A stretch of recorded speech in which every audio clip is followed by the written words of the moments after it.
आज आम बनइबा पूरा रेस्टोरेंट स्टाइल भाया पनीर टिक्का मसला जोटा खायापी बहुत टेस्ट लगी थाए।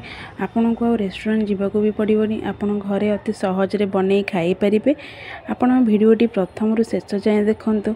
जदि भल लगे आपण को प्लीज लाइक शेयर करेंगे, नुआ थे सब्सक्राइब कर दिंतु, पाखे थी बेल आइकन को क्लिक करदे।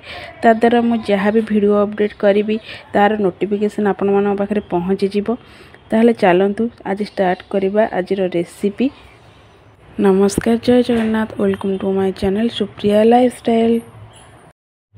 पनीर टिक्का मसला बनाया मुझे पनीर नहीं, पनीर ये जेहेतु किले पाखापाखि पनीर थिला तो मुझे 400 ग्राम काटी कारण मोर 400 ग्राम रे पनीर रे बनवार थिला। तो मुझे एमती ही काटी देती बड़ बड़ पीस करी। एमती बड़ पीस करी काटिले आमर पनीरटा भल देखा तरकारीटा भी आमर मसलाटा भी आमर भल देखा। तो मुझे एमती बड़ बड़ साइज रे काटी देती। तापाई मु नहीं जो कैप्सिकम पियाज मुझे बड़ बड़ साइज ही से भाया काटी मुझे कैप्सिकम 3 प्रकार नहीं, गोटे ग्रीन कलर, गोटे रेड कलर आ गोटे येलो कलर। आपड़ चाहिए ग्रीन कलर कि जेकोसी गोटे भी करें। मुझे मसलाटा अधिक सुंदर देखापी मुझे 3 प्रकार नहीं। तो मु कैप्सिकम गुड़ाक एमती सब बड़ बड़ साइज करी काटी देती सब कैप्सिकम तक। पियाज भी से भाया ही काटी सब कैप्सिकम काटिकी पियाज काटिकी रखी गोटे साइड्रे। एबे आम मसला काटी देती पियाज, अदा, रसुण ताकू पेस्ट करने काटी देती। काश्मीरी चिल्ली मु नहीं गोटे मु गुंड दे नथली, एठी गोटा नहीं कि बाटी थी।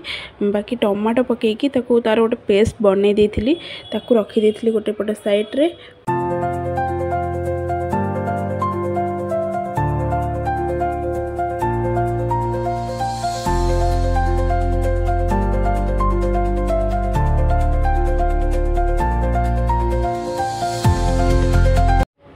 यही भाया मु सब नहीं पनीर साइज काटी थी। बाकी पियाज कैप्सिकम बटा मसला बाकी चॉप करके पियाज किसी रखी मसला दवापाई। एबे आम मैरिनेशन करदमा से मुझे नहीं 2 चामच दही, 1 चामच बेसन, 1 चामच आमर पनीर मसला, 1 चामच आमर टिक्का मसला, बाकी 1 चामच जीरा गुंड, 1 चामच धनिया गुंड, 1 चामच करी पाउडर, 1 चामच आमर देइथिली लंका गुंड देइथिली। बाकी आमर पेस्ट मुझे जोटा कि मु करथिली अदा रसुण काश्मीरी चिल्ली ताको पेस्ट कर देइथिली। तो सही पेस्ट मुझे देइथिली आ किछि कस्तूरी मेथी देइथिली आ चिल्ली फ्लेक्स देइथिली। तापर मुझे सोरिष तेल 2 चामच गरम करिकी ताको एथरे पकेकी भल भाबरे ताको गोळेई देली। भल भाबरे गोळेई सारला परे सेथरे मु पकेइथिली आ टिके लंका गुंड, बाकी स्वाद अनुसार तो देनी अल्प किछि लूण एठी देइथिली, पछरे हमर लूण दबा। तो मुझे 1 चामच लूण देइथिली आ अल्प टिके हळदी देइथिली 1/2 चामच। ताको भल भाबरे आमे गोळेई दबा।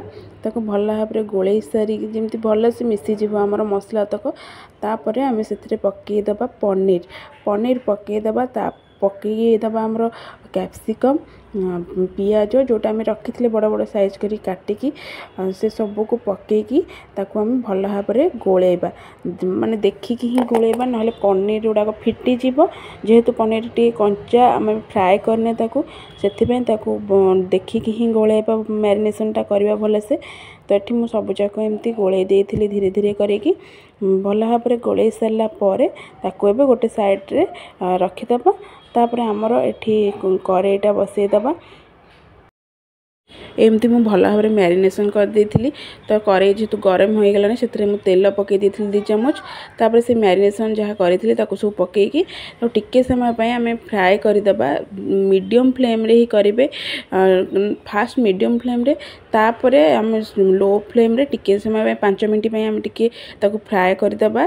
ताकू भल भाव फ्राए कर सारा पर ताकू गोटे साइड रे बाहर करके रखीदबा। यही भाया ही फ्राए करेंगे।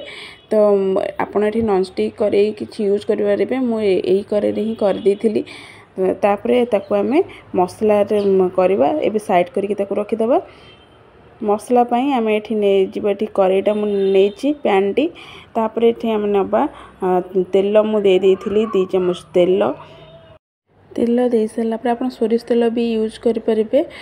मुझे रिफाइन तेल नहीं तो तेल पकई सारापर मुझे गोटा गरम मसला गुजराती बाकी गोटे तेजपत्र पकई देती से टिके फुटी आसला मुझे जो आम चॉप करके रखी पियाज ताकू पकई देती आम टे भल भाव फ्राए करदे नाली पड़ी आसला जाए पियाज टी नाली पड़ी आसिले मुझे जो बटना मसलाटा बाटिकी रखी से मसलाटा देदेबा टिके समय आम कषापी छाड़ीदे जमी मसलाटा पियाज रसुणटा आम भल भाव कषि हो से पकईदा मसला टी कषि होगला से पकईदे हाफ चामच लंका गुंड हाफ चामच लुण हाफ चामच हलदी गुंड जेहेतु आम से मैरिनेशन करते से अल्प अल्प ही पकईबा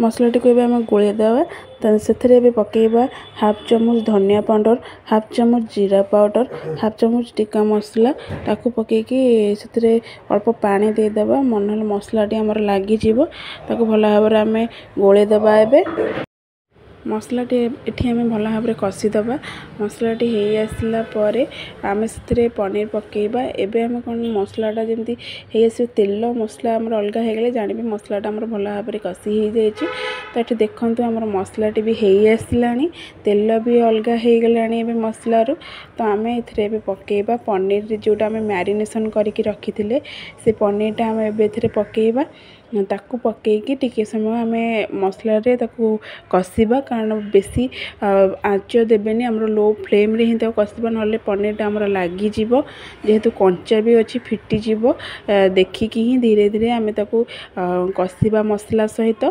ताकू आम कषि सारिबा परे सेथिरे माने जेमति मसलाटा तादरे भल से होइजिबो आम सेथिरे अल्प पानी देदेबा पानी देकी टिके समय फुटिया पई छाड़ीदेबा एबे टिके फुटी आसले से आम देदेबा गोटे चामच गरम मसला आ गोटे चामच कस्तूरी मेथी देकी ताकू आम टिके फुटिया पई छाड़ीदेबा कारण गरम मसलार बास्नाटा ही आसो जमी आम टिके फुटिया पई छाड़ीदेबा एबे आमर 5 मिनट छाड़ी सारा पर एबे आमर देखंतु प्रस्तुत हो गला पनीर टिक्का मसला जोटा कि बहुत सुंदर भी देखा टेस्ट भी तार बहुत भल अच्छी आपन थरे एमती ट्राए करंतु देखिबे निश्चय आपण मानक भल लागिबो। वीडियोटी आपण मानक केमती लागिला निश्चय कमेंट रे जणैबे। रहिली नमस्कार जय जगन्नाथ।